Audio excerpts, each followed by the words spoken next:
Yo, what's happening? This is Lorenzo. It is Emmanuel. And we are Organic Lights. This is the Organic Light Show, and we thank you for tuning in for another episode of What is on Our Mind. Yeah, what's lighting us up today? Yeah, absolutely.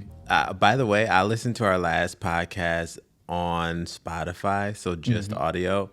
And I tell you what, for all you visual consumers, that's another experience. Just watching, just listening, it definitely gives a different feel to it. You might want to check it out. It's free. I'm not going to beg you, but, it might be a good suggestion. It might be fun. I actually check it out on both, almost every platform. I'm checking them out. That's why our numbers are so high. Oh, listen, man, it's not just me. My wife is actually an avid listener. Like she really tunes in on her own. Like she asks me, why hasn't it dropped? Where's it at? Like, where's it at? Where's the episode at? Yeah, oh man. I get pinned up, you know what I mean? Hemmed up. She hemmed him up. Hemmed and pinned. Hemmed and pinned. And But no, it's picking up. A lot of people actually tune in to like the clips that we post and things of that. Although it doesn't help the streams, it does draw others in too. Like some of the views that we get are like because of word of mouth and things of that nature. Yeah. Can I share on this? Sure. If we could just flow. The whole idea of numbers and stats.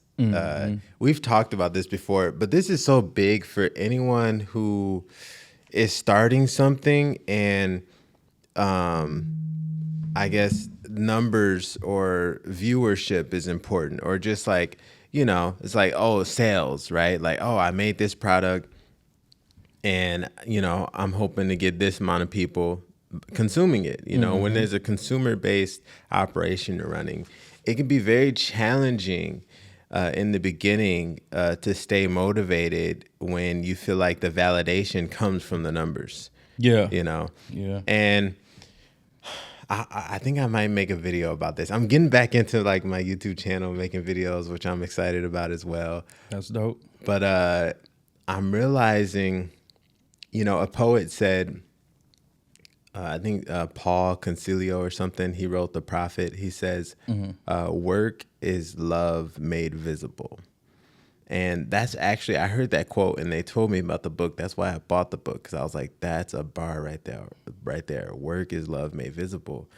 And I still didn't know what it meant though. Like I knew the idea, but I couldn't really grasp the whole, concept just from first, hearing it.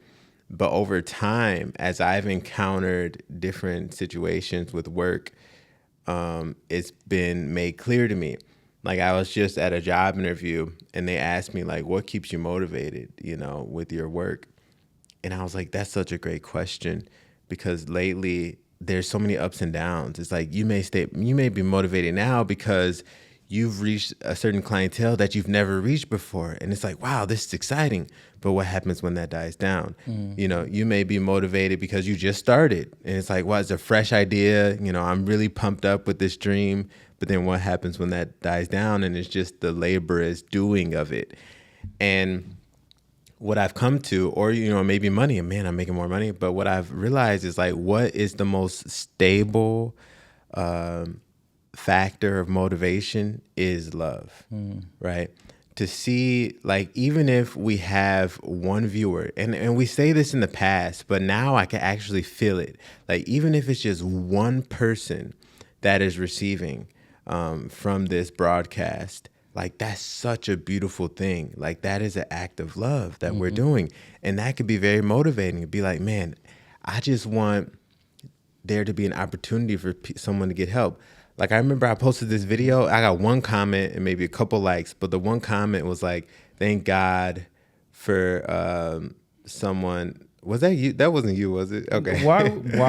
It was a name I couldn't recognize. But it was like, thank God for showing me E-Man or something. And there's one comment, right? But it's like, that was an impact. Yeah. You know, I pray all the time that when I'm doing things like this, whether it be podcasts or Facebook Lives or ministering out in the public, that I pray for God's impact. And I tell them, even if it's just one person, you know, even if it's just one, let that one be impacted enough to go spread it out to many others. You know, it doesn't matter. The way that God works is far beyond anything that I could ever do through my own works. And so it's always glory to be to him, regardless of the outcome, regardless of the end result, or what I see as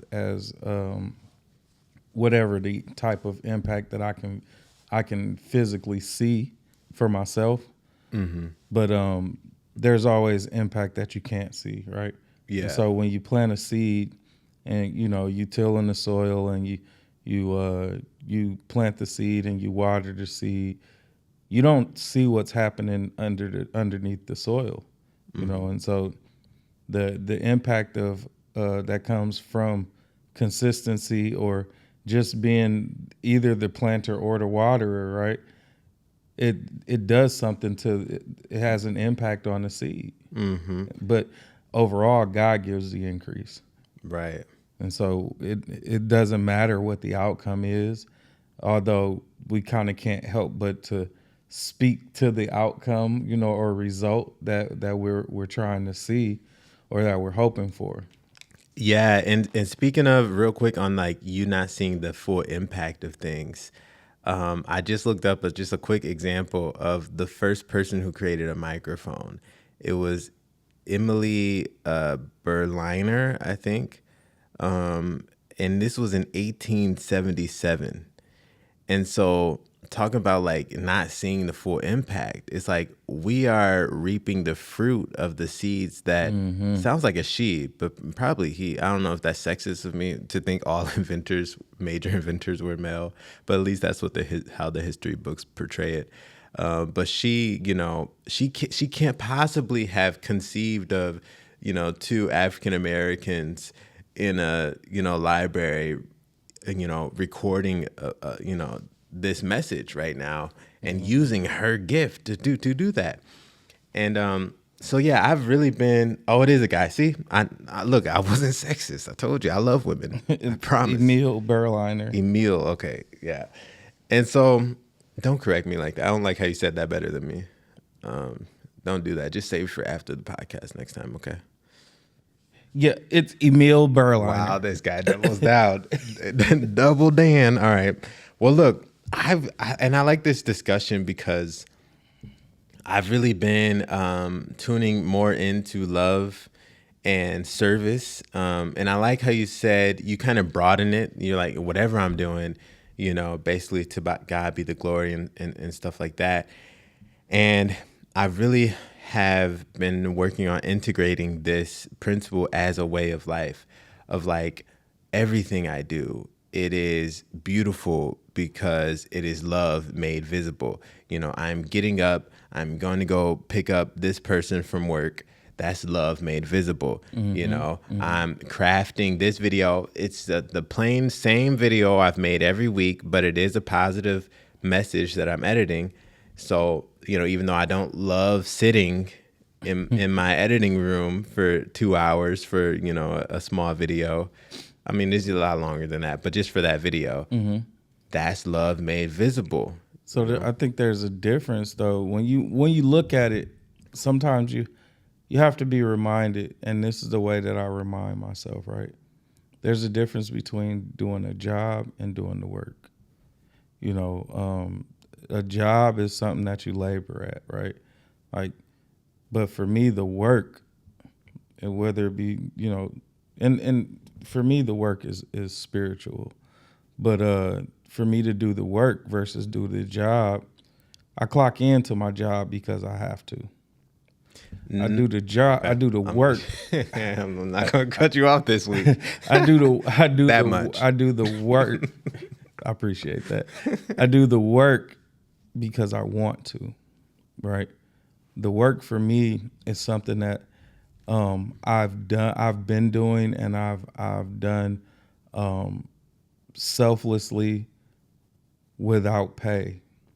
You know, like this is something that I do that I would do for free, you know, which I have been doing for free, I would say. And that I heard someone say this. If you could choose one thing, what's the one thing in your life that you would do if you didn't get paid for it? And I sat there and I thought about that, and it's ministry. Yeah. Like that's the one thing that really excites me. It ignites my flame, like seriously, fans my flame. And ministry is not something that I'm looking for the oohs and ahs, more than just I'm excited about what God's gonna say to me, you know, what he's gonna show me. Yeah, and I just before we go too far, I wanted to comment on what you're saying about like you have to work, and I can see like on one level it feels like all right, I got to get up, you know, because I don't want to be fired, but on the other levels, like you chose to, like you don't have to, you could be on the street homeless, you know, so it's like I think that's important to understand, because even with your work, even though you don't feel like your life's purpose is in that, you are still being conditioned for your life's purpose, even at that job, right? Mm-hmm. And on top of that, you're making money to provide, you know, that gives you access to be able to be a blessing to people, to show up in different, you know, events and stuff. You need money. And so even there, that's love made visible. You know, like I'm here, even though so much more so, oh man, it feels like I have to be here. Like if I could be anywhere else, I would be. But because I love the people I'm connected with, because I love myself, I'm going to do something that's difficult in order to help provide, you know, for myself. And so I just think that's important, because like wherever you're at, you can switch the viewpoint in a way to where you actually can become engaged with something that feels disengaging. Like there's this one story of a bagger, I forgot his name, but he was a bagger at a grocery store. The most simple, you know, possibly lame job you could have. I don't know. You know, some people might think it's fun, but just doing that for, you know, try doing that for 3 months and it's like, tell me how you feel. But it's, but man, he loved it. Right. And I think he would put notes in people's bags, either that or he would give them a word of encouragement. And he kept doing it. Pretty soon, whenever he was working, there would be a long line waiting for him. And people would be like, hey, other lanes are open. They're like, no, it's okay. I want to go, you know, and talk to, you know, Bagger Dan or whatever. And I don't know his name. It's all good. It's a lot of Dans today. But he made such an impact that I'm hearing about it. You know, I don't know where he was, but like he loved it. So where someone else would have that job and be like, oh, I got to get up and go to work again. He's like, man, I get to go to work and I get to have a positive impact on every person that comes my way. Yeah. Right. Yeah. And that's something that he loved doing, you know what I mean? And don't get me wrong, I'm not saying that, because I got to get up and I got to go clock in to make money to support my family and have a source of means to gain provisions or whatnot, that this is something that I dread or whatever the case may be. I think that when it comes down to it, it's just what I mean overall by that, because of course I have a choice to work or not to work. You know, I could obviously be a bum on the street or whatever you want to call it. I could be homeless. A person experiencing homelessness is the technically if it's correct. A choice, if it's by choice, I'm a bum. Let's just say what it is. If it's by choice, you're a dumb bum. If I'm out there by choice because I just don't want to work, that's bummy. Yeah, absolutely. Okay. And so it's a difference between being someone who is less fortunate and homeless and being a bum. But isn't it less fortunate to be a bum? Like to have the mindset that caused you to be a bum? Like that's unfortunate to have that brain inside of your noggin. contextually unfortunate, because we have to use the word in two different situations. But I would say that's person to person. If I was there, like, I probably wouldn't use the term unfortunate. I mean, if I'm dealing with this person in grace, but some people need the shoulder shake and the wake up, man. Like, what are you, that type of deal. Like, dude, you got so much going for yourself and you really chose to come out here and do this. Yeah. That type of deal. Like, but that's what friends are for. That's what community is for. Yeah. Speaking of community, right? Okay. I talked to a younger person today, my old assistant, and we were talking about barriers. I'm glad you used that term because I was really suffering. I was trying to figure out what term could I use to describe. I said barriers? Yeah, and this was a barrier for the younger era or group of adults that community. Yeah, the lack of community. It's tough. Bro, can I tell you, I know I'm cutting you off, but this is real quick. I almost bought a PS5 because I'm like, you know what, screw it. Like, if I ain't gonna have no friends, at least I'm like, because there's been some dope video games that came out. It is. It's like, I'm gonna have some fun being lonely, all right? But that's not the full story. It was a fleeting thought. But anyways, I have been noticing, like, man, it is really hard to connect with people. At least for me. I don't know if that's everyone's story, but I mean, that's the world that we live in today, where there's a lot of social awkwardness. It's not only socially awkward with this era of people that are being raised up, but even people from my era now are becoming socially awkward, and so it's almost like it's some type of enigma or pandemic going around, to where it's really not the thing to do to actually talk face to face with people. Like, I work in customer service, in retail, and face to face conversation is what I do. I feel like each customer that I have is just a short conversation, and I try to take advantage of making it as enjoyable as possible. And I'm really enjoying the people that I'm dealing with, right? Mm-hmm. Like, they actually come in, and I haven't been at this store very long, but they look forward to coming in and seeing me now. I've built rapport with them. I haven't even been there a whole week. Today was like my 5th day. Mm-hmm. And they're looking forward to coming in there because I'm so cheerful, and, I make them talk. They don't even want to talk in the morning, and you're gonna talk to me today because I want your light to shine. I don't want you walking around dimly lit. You know what I mean? Like, it's time to wake up. You're on your way to work. You gotta wake up anyway when you get there because you gotta work. Mm-hmm. You might as well go in there with a positive attitude. And when you go into something already positive about it and not looking at it as, I gotta go in here and I gotta do this and I got all the stuff I gotta do today, that's a mental barrier, hence the term that you used earlier. But back to what I was saying about the younger person and the younger crowd, we have to really take them under our wing. Like, we have a duty. Now, who's we? All of us.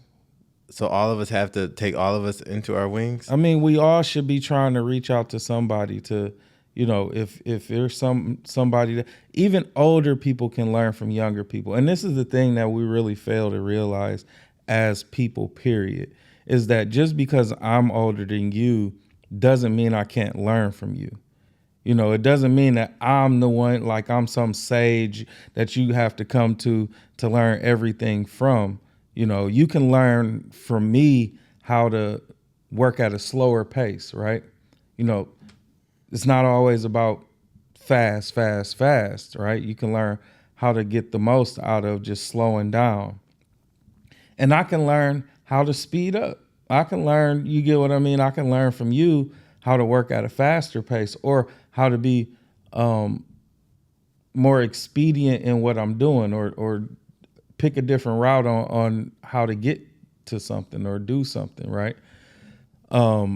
You can teach me from the things that you know, and I can teach you from the things that I know, and we could learn how to move together.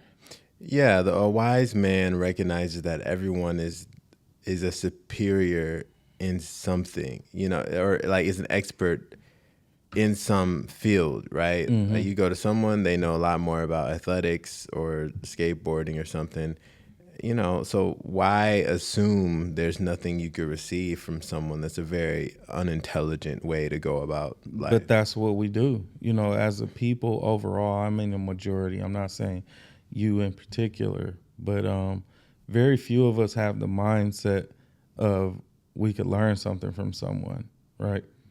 This lady comes in today. She's hot. I'm talking about face beet red. What color is she? I could tell you her face was beet red.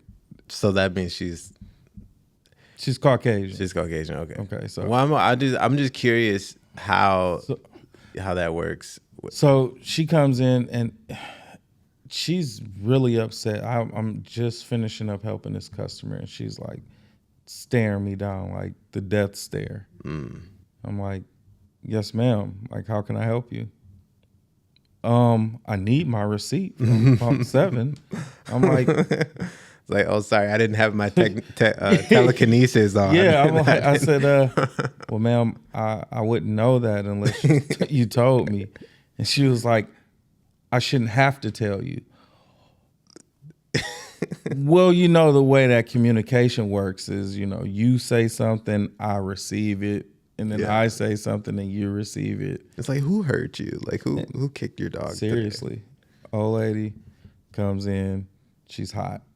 She feels like I'm supposed to already know why she's there. Yeah. I'm supposed to already have the remedy. Yeah. Like, she's just standing there. And I'm like, you got to be kidding me. But again, when you even think of it like that, there's a community of people, or there is a people, I would say. There's a people, or a genre of people. Yeah, let's say that. There's a genre of people who are standing out there just waiting to be helped. They're waiting for a solution, and they don't know how to ask for it. Yeah. Yeah, that's interesting. That's so there's a movie that came out called The Forge. I have to talk to you about it, but the audience may not be aware. It's really good, and that was one of the central themes was discipleship and community, and it convicted me because there's specific people. I would say just one person really, but there's if I thought about it, I could think of more that is kind of is within my reach, and is through his lifestyle is calling for help. And I've felt a pull of like, hey, you could take him under your wing. You could teach him this, and that. But I was like, but that'll be so much work, like, like, look, don't. And I get it. No. This is not to look down on how you're looking at it. But there's more to it also, because it's not work. Sorry, the way I framed it, it sounds a certain way. I do want you to comment, but it was more so like teaching him a trade, not teaching him life. Like, I would be willing to impart wisdom into his life, but I was thinking of I should teach him how to be a filmmaker. And that was like, because he doesn't have the equipment himself, and it's like, I'm like, that's a lot that goes into that. But nonetheless, I'm sure you have.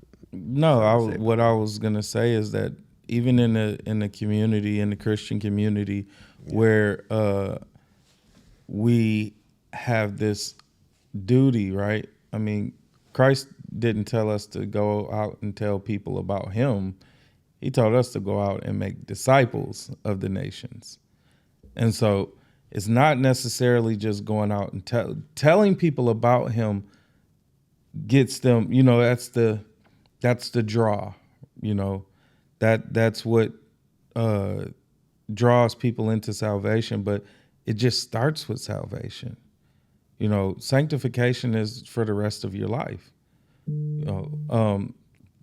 I truly believe that in the process of sanctification, in the process of cleansing, being cleansed by, by Christ, and being presented before the Father, blameless, right? Clean, washed over, blameless. And that's really what he's doing. He's cleaning you. He's cleansing you. He's making you holy. So that way, when he presents you before the Father, you're presented blameless. You're presented holy. Remember that when God forgives you for your sins, he separates it from you as far as the east is from the west. Mm-hmm. And he never remembers it. And so true forgiveness, in that sense, when it's coming from the Father, it doesn't matter how bad the sin was. He doesn't even remember it after he forgives you for it. And so when you're presented before the Father, if you've not sinned anymore, if you've not, if you're doing the righteous things and you've been open and receptive to whatever it is that Jesus has been showing you or God has been showing you that helps you be cleansed, when you depart from this physical world and you're presented before him in heaven, you will be presented blameless. I do believe that this is where you would get the well done, my good and faithful servant, in doing the work, not being afraid to have to be selfless, to sacrifice what we like to say as this is my time. We're really selfish when it comes to our time. I'm one for sure that would say, my time is valuable, and don't get me wrong, I get it. But would you sacrifice some of your time for God? Yeah. He created time for you, and he patiently waits for you. And he's always giving to you, and he's always doing for you, and he's always, you get what I'm saying? He doesn't sleep nor slumber. He watches over you constantly, day in and day out, never sleeps. Don't take a nap. You know what I mean? He's created all these things. He's a way maker. He's a healer. He's everything that you can name that benefits you, but yet you won't give him an hour of your time. We don't even give, it's some type of statistic where even preachers nowadays don't even give him an hour of their time a day. Like they give him maybe like 10 minutes, if that. So they're giving the devil the rest of the time is what you think? I don't think that they might be giving the devil the rest of the time, but they are giving the devil an entry point or a foothold, because they're not staying guarded. They're not staying, cloaked. They're not, not necessarily cloaked, but they're not staying armored up. You get what I'm saying? That which you don't use, you lose. And so over time, your armor becomes weak because you haven't necessarily, you go out into the world or let's use football, for example, because they use pads, right? Well, you can't wear the same pads forever. You got to replace them over time. They get dented up, banged up real bad. The padding gets thinned out. You know what I mean? You don't wear the same tennis shoes forever. Your feet start to hurt. You'll start to get sores in your feet. All of these different, ways that it doesn't benefit you to just continue to go out and just be the same, do the same old thing every day and not reload or not, re-up or what have you, replenish or refresh. We have to learn how to stay in his face to find out what it is that we even need for ourselves, because we don't even really know what we need. And we try so hard to figure everything out on our own and still can't figure it out, Yeah. I'm just advertising my YouTube video this whole podcast, apparently. The super plug. So there's another one I want to make, kind of describing what you're saying, as how we try to do things in our own way. And, what's the classic mark of an insane person that we always say? Doing the same thing over and over, expecting a different result. Exactly. And so that's the story of our life. It is really. It seriously is though. Yeah. Like even when it comes to us realizing the wrongs that we do, right? We'll just try to figure out how to do it again without getting caught, or we'll try to figure out, you know what? The last time I did this, you know what? I'm gonna do it again, but I'm gonna do it this way, and it shouldn't hurt as bad as the last time I did it. And like I don't want to pick on you married folks, but you know, people that, you know, been through 3 marriages or just dozens of relationships. That's fine. I'm not one of those guys. So. Well, yeah, and I'm not picking on them even if you were. So you'd feel comfortable right now in my presence. Yeah. Because we're all guilty of like, okay, fundamentally, there is a problem inside. There is a void. There is a feeling of lack. There's a feeling of anger, you know, agitation. Even being at the gas pump and my receipt doesn't come off, that just takes me to, you know, you know, you should know, like now all of a sudden the Lord should just bring down hellfire. It's like what is, you know, and so we have a problem and we're like, we go to the mind and it's like, all right, mind, solve this problem. It's like, oh, I got you. Do this, do that. And we keep trying to solve this problem, you know, and we talk about this a lot, but I honestly think there's no greater message than how to heal, you know, how to find wholeness. You know, I believe that is our primo facto, that's probably not even the right usage of that phrase, purpose on this planet is to find wholeness, find the light. And so my imagery was like a Chinese finger trap. And I feel like I've told you this before, but maybe not. So with the Chinese finger trap, you know, we're stuck. You know, your fingers are stuck in there. And the logical or the norm is to try to pull to get your fingers out of something, right? Just like in life, the logic is, well, I have this problem in here. I'm disturbed. Let me go eat something, you know, or let me go watch this, you know, or let me go find a relationship because, oh, that would bring me what I finally want. And so we have all these ways, all these outcomes that promise salvation just thousands and thousands and thousands of outcomes that we chase. Oh, let me make sure that they behave in this way. And then we say, hey, don't talk to me like that. That's an outcome we want. We want to shift people's speech patterns so that we can be okay in their presence. Because if they speak that way, you're triggering what's on the inside. You're dropping space into that void and it feels like it's expanding. And so we keep pulling and we keep pulling. And what's so interesting about the Chinese finger trap, and this was a core memory as a kid because I got one from Roller Haven, and I'm panicking. I'm like, I can't get my finger out, and I don't know how I end up doing it. If someone showed me or if I just figured it out, but the way to get out is in. You have to grab it with your other 2 fingers and push in because that expands it. And then while the other 2 fingers are there, you could pull your fingers out. Yep. And so it's the exact reverse of our common thinking that we find freedom. You know, truth is truly paradoxical in that sense, in that it's a complete 180. You know, we think, oh, it just makes sense that, you know, clearly they're in the wrong, so I need to tell them off so that I can find peace. No. Truth says, walk a day in their shoes. Understand their trauma, understand their upbringing, have compassion, and then you'll have peace. That's exactly why God tells us to do the things he tells us to do, is because he wants us to bond with each other. He wants us to come together more than he wants us to be separate. You know,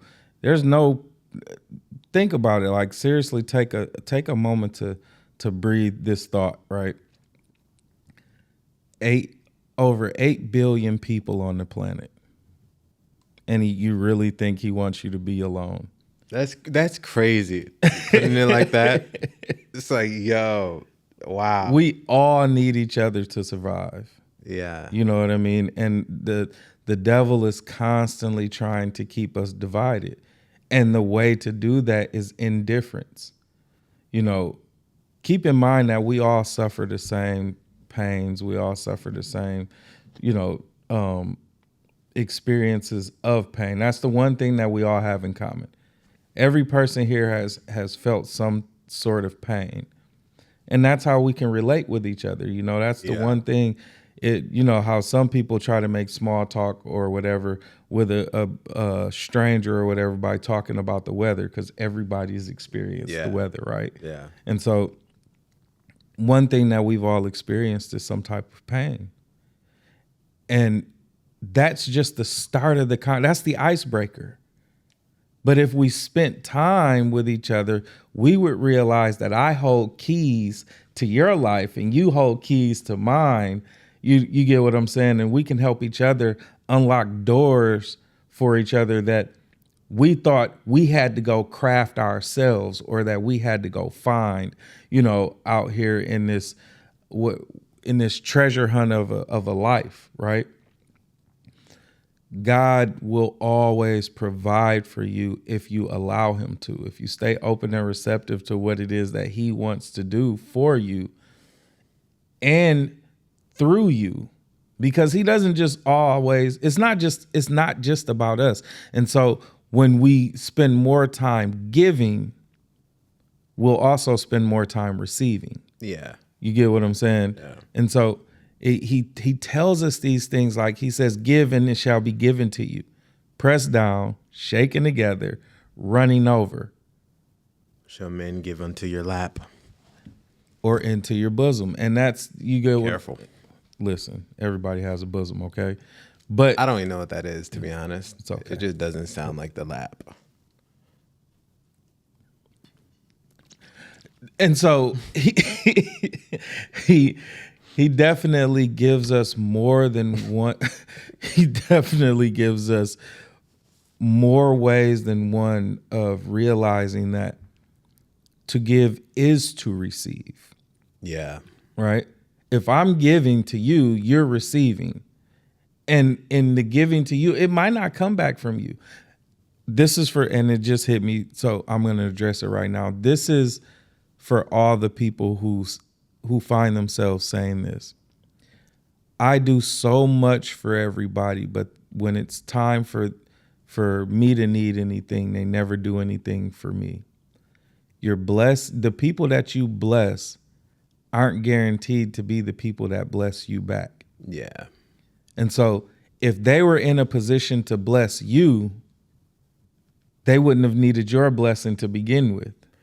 Yeah. Right? If I had $1 million already, what would I need with your 50?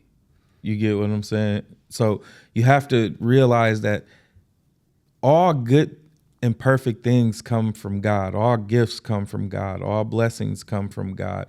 And so that's where your mind should stay on. If you keep your mind aligned with God and what he wants to do with you, and what he wants to do through you. Yeah. This is where you truly get blessed. And it's not always in the form of material things. Right. That's what we fix our minds on, is thinking that it has to be in the form of currency. Well, currency can be a lot of things, right? And so back in the days, they used to trade. That was currency.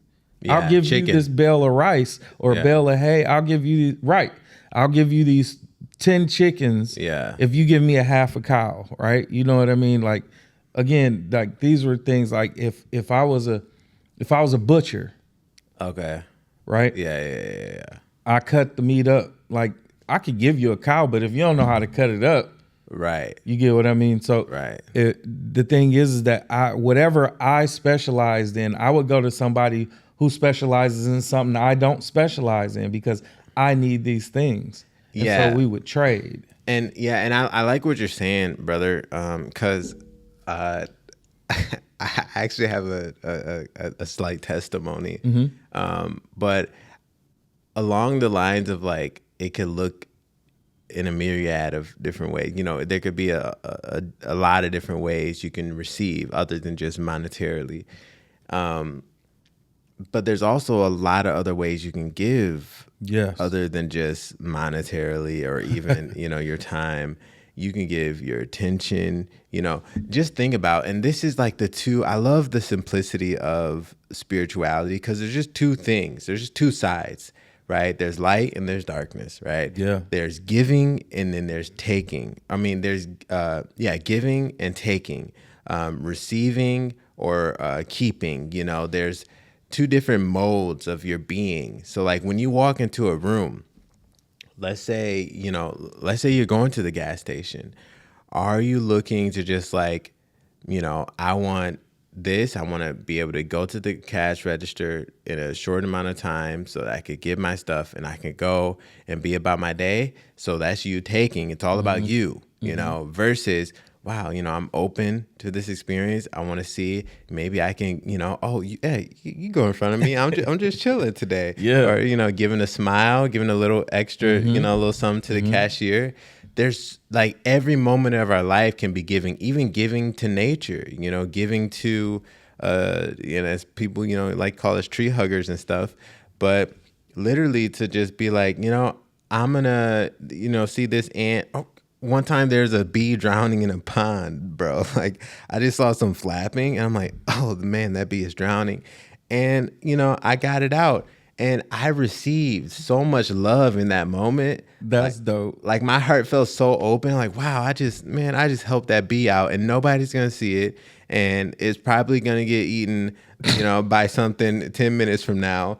But it's about the transaction in the moment of receiving that love, receiving that joy. And so I do want to kind of exhort you as far as the tree hugger thing, right? And I know that's very offensive to a lot of people. It's kind of like dismissing or like, kind of like downplaying. I want you to not think of yourself as being in that genre, because what I've started to realize is when we talk about the term tree hugger, people is not necessarily the people who want to try to, I guess, become one with nature, so to speak. But those type of people are not the ones that they're talking about. Are people who feel like that's God instead of the one who created the tree. So can I also speak on that? Because I could be wrong, but from what I've seen in these communities that would be considered, people that worship nature, I genuinely believe that it is a projection and it's a misunderstanding of what's going on. Because in this group, you hear people say like, the tree is God, the birds are God, the plant is God, God is. So when we hear that, we're like, oh, they're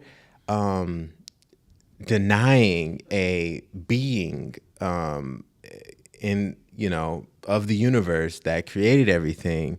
And they're condensing God into this object protruding from the ground called a tree.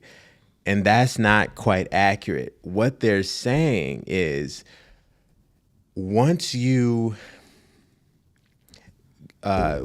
take this spiritual journey, and it's this journey of enlightenment where like your consciousness grows more and more.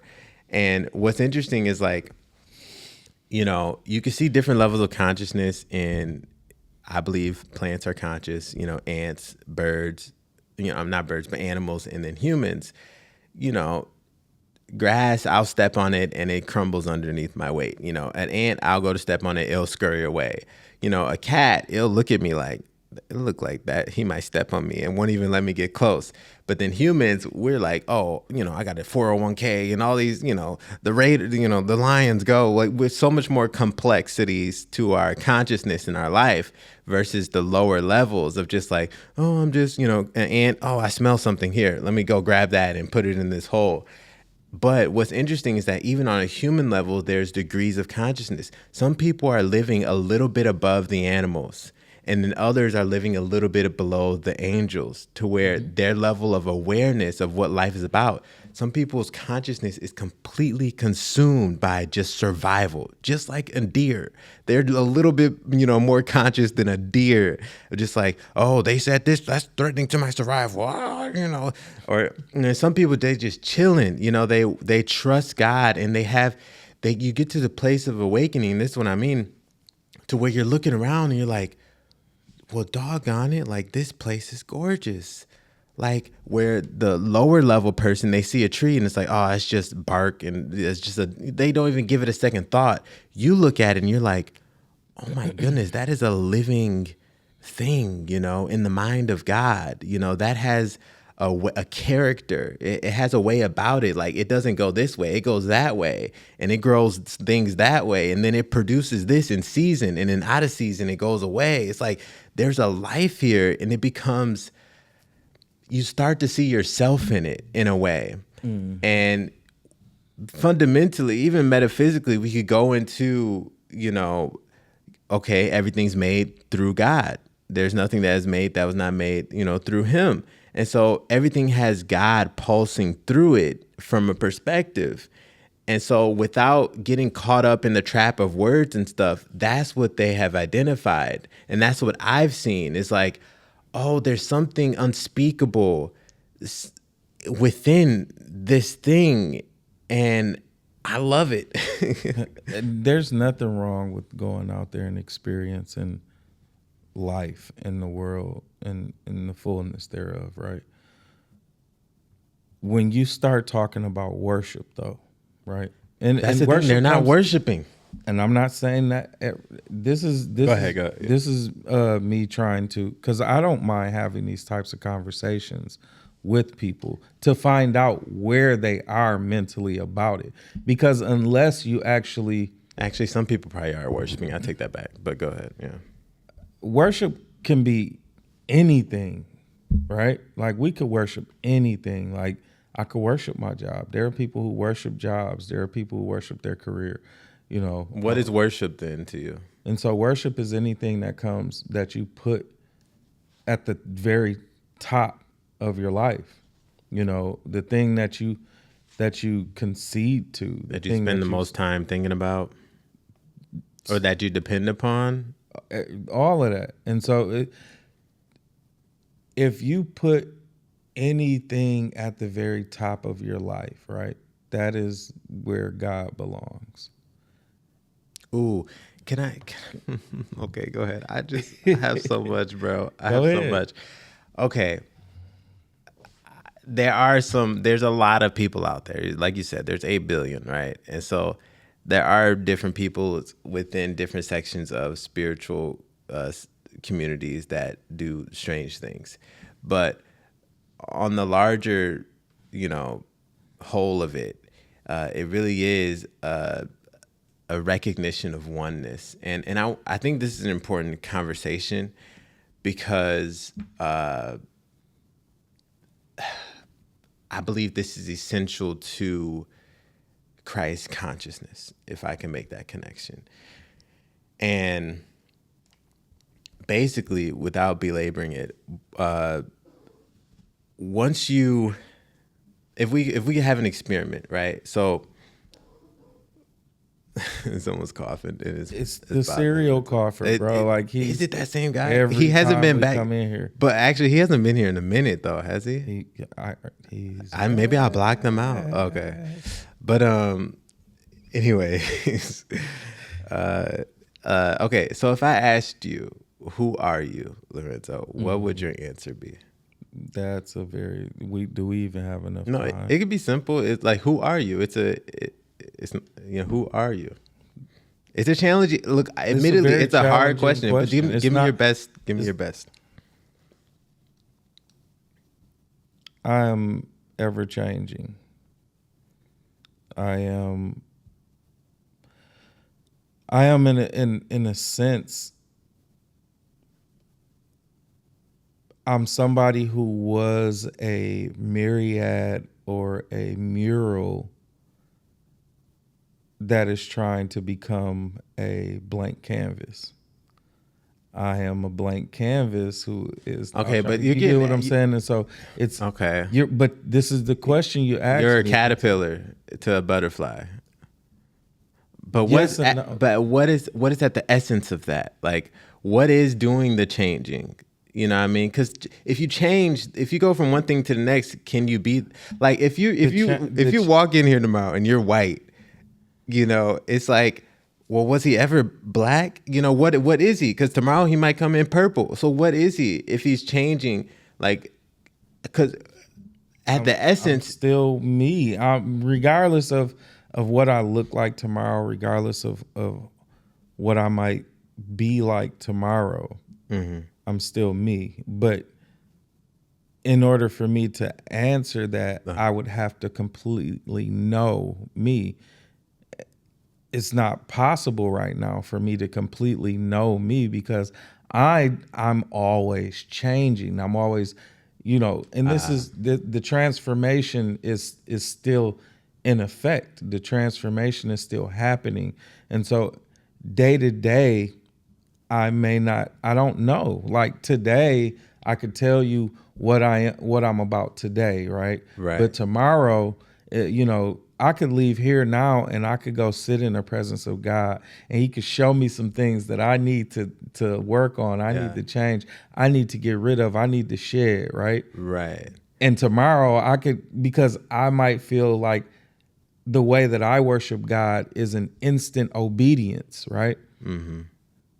And tomorrow I might be totally different than I was today. May not be totally, but I'm somewhat transformed. You know, There's been a shift. Yeah. right. So maybe it would be easier if I asked, who am I? To me. Yes. Who am I? Or what am I? Am I at my essence? What do I see? What do I feel? What do I experience? Not even that. Like going beyond that. Like, who do you know me to be? Am I Emmanuel? I wouldn't know. And this is the reason why. This is a very tough question. It is. And I know that you're asking it for it to be that. But to answer it would cause me to have to be, one, in your presence a lot more. Two, and this is what I'm walking out as far as the answer that I'm giving. Yeah. And I know that it feels like it's all over the place, but stay with me. Just don't jump out. Yeah, don't jump out the car yet. Okay. Please don't jump out while it's moving. But where I'm going with this is the same thing is God trying to show you who you are. And a lot of times what we do while Jesus take the wheel, but yet we keep reaching over from the passenger seat, trying to grab the wheel, thinking that, you know, he getting too close to this or he going to run into this, or, you know, we have to truly trust him to show us the things of ourselves, because we've developed such a smoke screen or such a filter to make what we see about ourselves so much more pleasant. Yeah, that's true. You know, that we really don't see our true selves. It's tough. We try not to see our true selves, I would say. Yeah. And we avoid that. We avoid the truth a lot of times. We beg for it, but then turn a blind eye to it when it's presented to us. Okay, yeah. So it's complex. Let's just say that. Very. But let's take some steps forward, because we're going somewhere here, hopefully. Let's say I took away everyone on the planet. So there's no one, and there has never been anyone but you, right? And there's no occupations.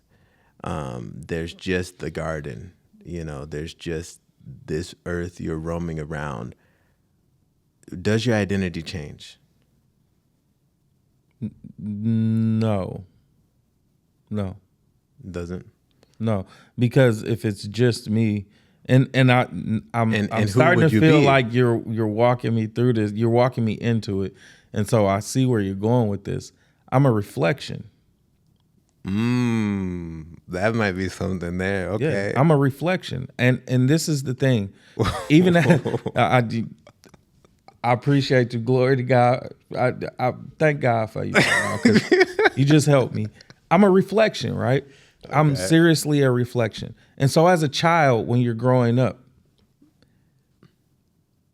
the adult is the image bearer to which the child should be reflective of. So when I grew up with my mom always telling me, always look your best, always act your best, always be your best, because you're a reflection of me. Mm-hmm. And so now that I've I've separated myself from my mom, and I've cleaved to my wife, or I've cleaved to God, in my walk in faith and Christianity, I am an image bearer now, or a reflection of him. But I've always been a reflection of him. I just didn't know it. Remember how last episode you talked about how Mom said that we've always had Holy Spirit within us, the fullness of Holy Spirit within us. We just haven't come to the realization of it. It's not like he gives us a little bit more and a little bit more of himself. He's full there. We just have to unlock it by being surrender. Absolutely. And so I've always been a reflection of God. Keep in mind that when he created us, he spoke with the, in the counsel of himself, between him, the Word, and the Holy Spirit, and said, let us make him in our image and our likeness. And so we were always a reflection. We were always meant to be a reflection. We were always meant to, if God is a provider, we are also providers. If God is a healer, we are also healers. You get what I'm saying? And so these are things that we're many reflections, or we're many God. And please don't take that out of context. I don't mean it as we're God. You know what I mean? We are not God, but we hold everything that he is within us. And so when he wants to use us for this particular, whatever it is, for his glory to be shown, if we're open and receptive to it, we can be just that. And so I think, to just land the plane here, I'm a reflection.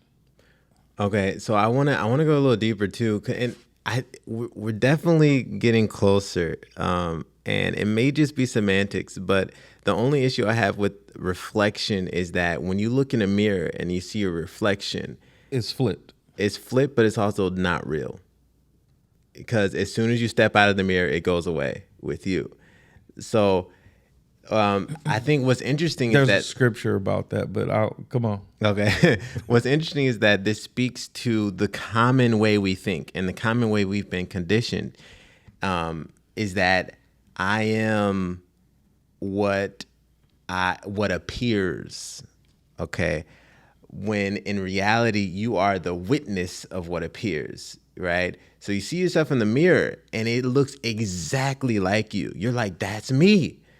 But no, that is a reflection of you.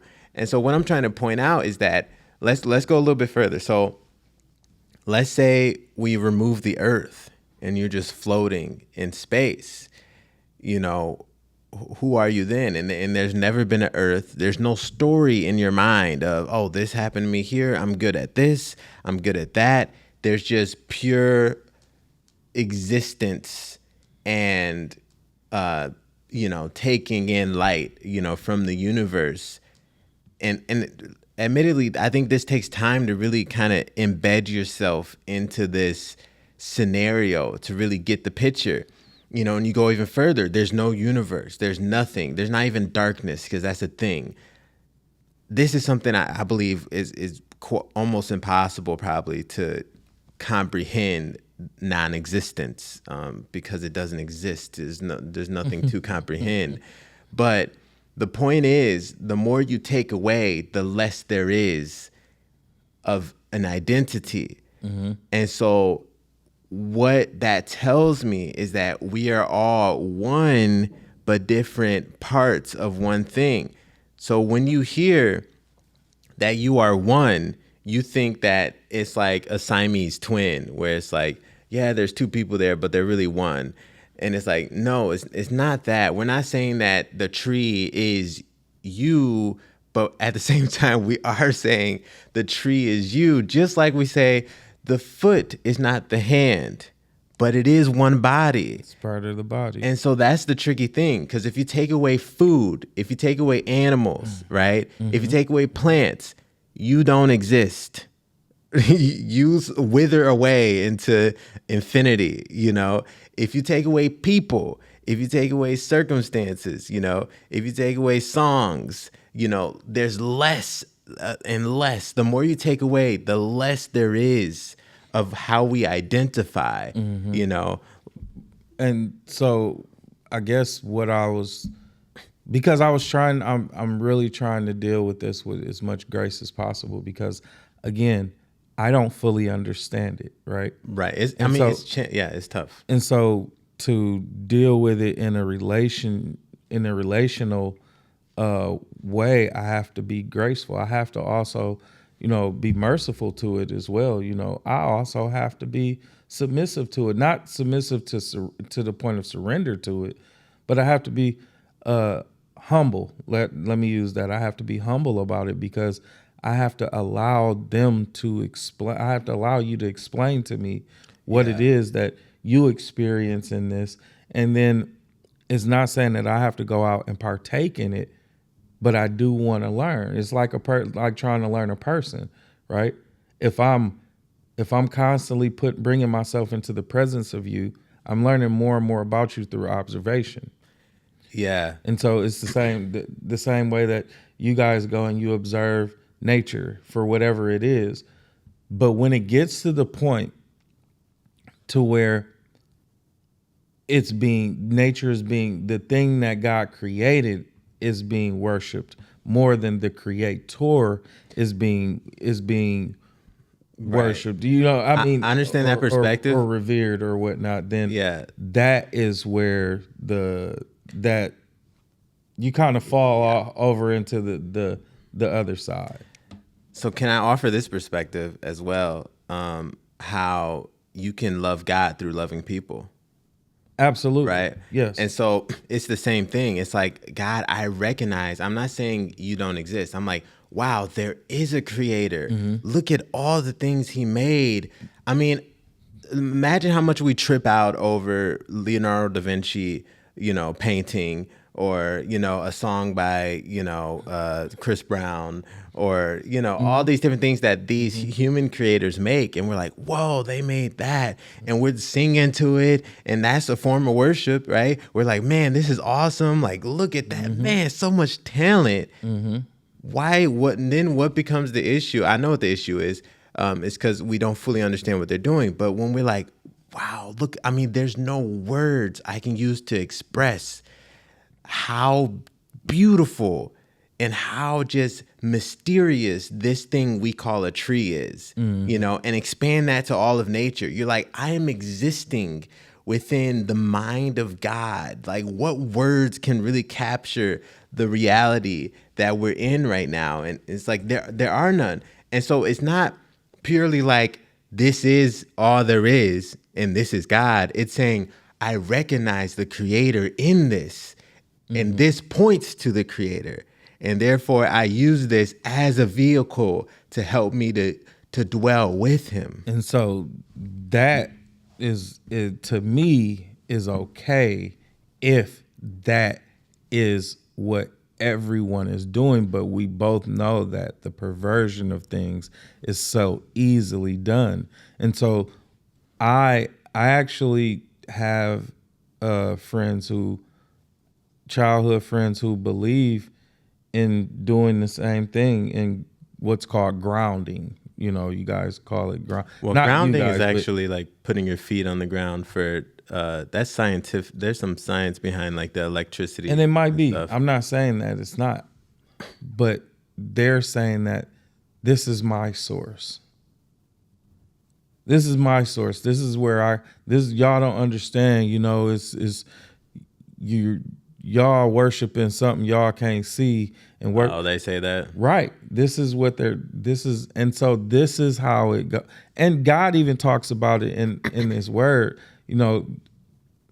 let them yell out for the tree to save them now. But doesn't it also say what can be known about God is seen in nature? Where does it say that at? In Romans, I believe. Yeah, it's like people deny God.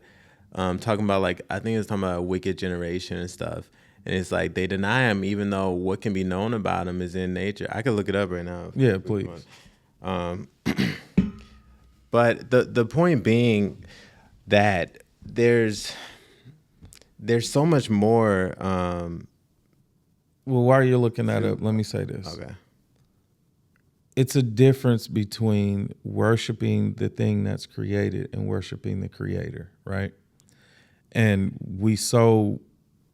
there's a very thin line with it because money is a creation, but yet we worship it. Vehicles are a creation, but yet we worship it. Status is a creation and we worship it. Clothing, things like that, you know what I mean? And it gets to a point to where the love of the thing becomes the worship. Yes.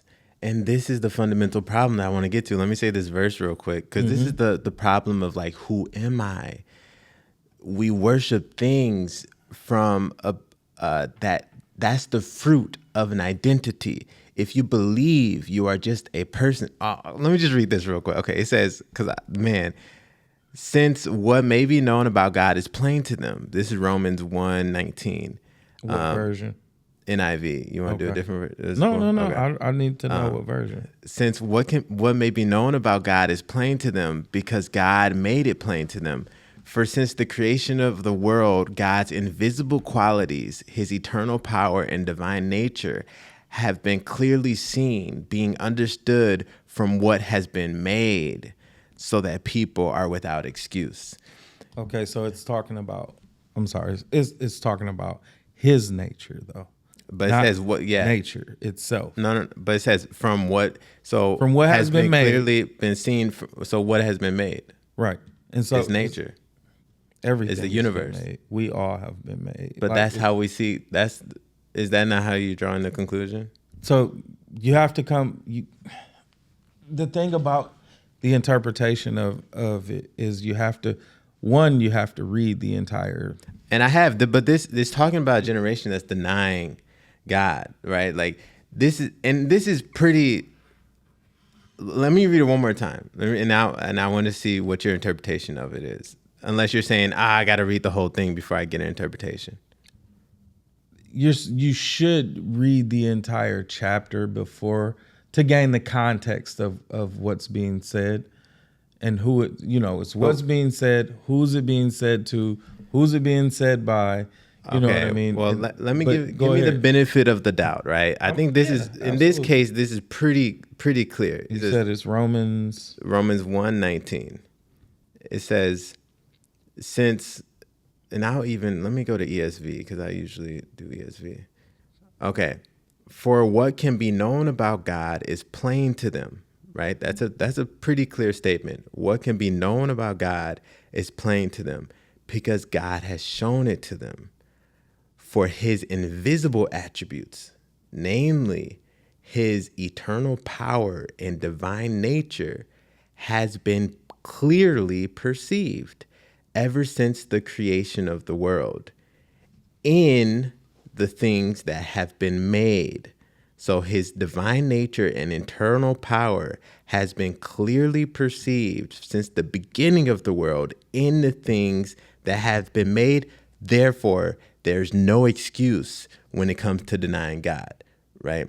Right. So this is what, and to a very small percentage of this goes with a very small percentage of what you're saying. What he's saying here is that you can't deny God his existence, because in order for a building to exist, there has to be a builder. Right. In order for there to be a painting, there has to be a painter. Right. A painter. In order for there to be a creation, there has to be a creator. Yes. And so there is no denying God's existence. Right. This speaks to the atheist, minded people, right? The atheistic minded people. And so he's covering, when you think about it, God tackles all of the same stuff that we jostle with today, that we wrestle with. We wrestle with these thoughts of God's existence.